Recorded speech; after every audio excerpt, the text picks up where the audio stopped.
دنیا کی سب سے بڑی نام نہاد جمہوریہ، جہاں حقیقت میں جنگل کا قانون رائج ہے، جہاں مودی جیسے قاتل اور نسل پرست دہشت گرد کو بھارتی سپریم کورٹ کلین چٹ دے دیتی ہے۔ 2002 کے گجرات مسلح فسادات میں 2000 سے زائد مسلمانوں کو شہید کیا گیا، 2500 سے زائد مسلمانوں کو شدید زخمی کیا گیا، 300 کے قریب غائب کر دیے گئے، 250 سے زائد مسلمان خواتین کو بے حرمتی کے بعد زندہ جلا دیا گیا۔ یہ سب نریندر مودی کی ایما پر ہوا۔ بلقیس بانو کے گھر کے 7 افراد کو قتل کرنے اور بلقیس بانو کی اجتماعی بے حرمتی کرنے والے RSS کے درندوں کو نہ صرف بری کر دیا گیا بلکہ انہیں پھولوں کے ہار پہنائے گئے اور مٹھائیاں بانٹی گئیں، لیکن بلقیس بانو کے حق میں آواز اٹھانے والی تیستا سٹلوات کو جیل دیکھنا پڑی۔ نریندر مودی پر بننے والی BBC کی ڈاکومنٹری، جس میں نہ صرف مودی کو گجرات مسلم کش فسادات کا ذمہ دار ٹھہرایا گیا بلکہ اس کے جرم کے ثبوت بھی دیے گئے، نہ صرف اس ڈاکومنٹری کو بین کر دیا گیا بلکہ BBC کے دفاتر پر چھاپے مارے گئے۔ اس کے برعکس بھارت کے غیر قانونی زیر تسلط جموں و کشمیر کے لوگوں کو اس لیے تختہ مشق بنایا جا رہا ہے کہ وہ بھارتی غلامی سے نجات چاہتے ہیں۔ کشمیر کے بہادر عوام کو ریاستی دہشت گردی، منمانی گرفتاریوں، جسمانی اور ذہنی اذیتوں، تذلیل، سرکاری خدمات اور جائیدادوں بشمول زمینوں، رہائشی مکانات کے چھیننے اور ایک بڑی فوجی طاقت کی بربریت کا سامنا ہے۔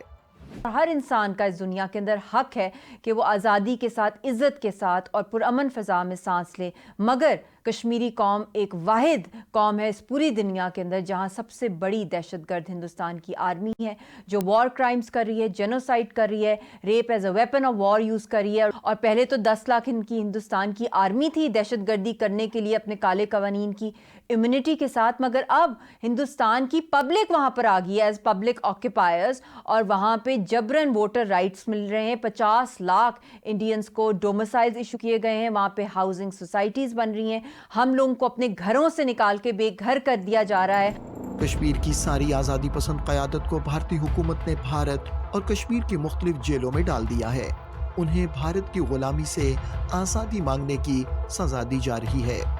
سید علی گیلانی کو 20 سال تک بھارت اور کشمیر کی مختلف جیلوں میں رکھا گیا۔ وہ 2010 سے 2022 اپنی شہادت تک 12 سال مسلسل نظر بند رہے۔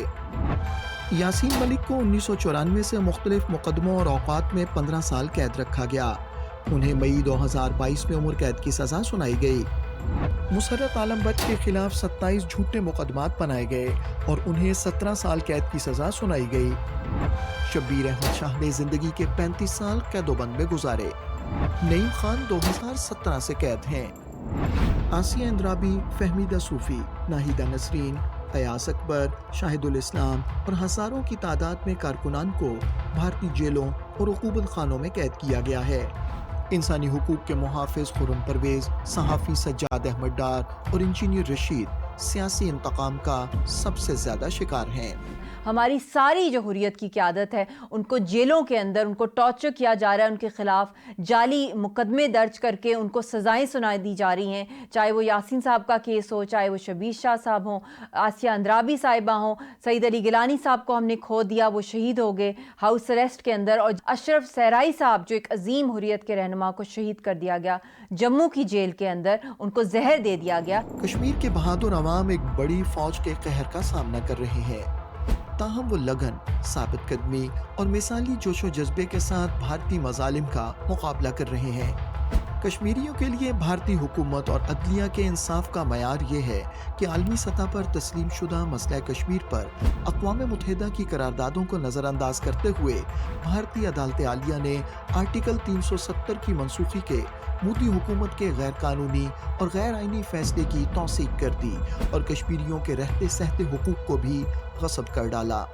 اقوام متحدہ کی انسانی حقوق کونسل اور انسانی حقوق کی دیگر بین الاقوامی تنظیموں بشمول Amnesty International, human rights watch اور international committee of red cross کو چاہیے کہ وہ تنازع کشمیر کے حل کے لیے اپنا کردار ادا کریں اور اقوام متحدہ کی سلامتی کونسل کی قراردادوں اور کشمیری عوام کی امنگوں کے مطابق مسئلہ کشمیر کا منصفانہ حل کرائیں۔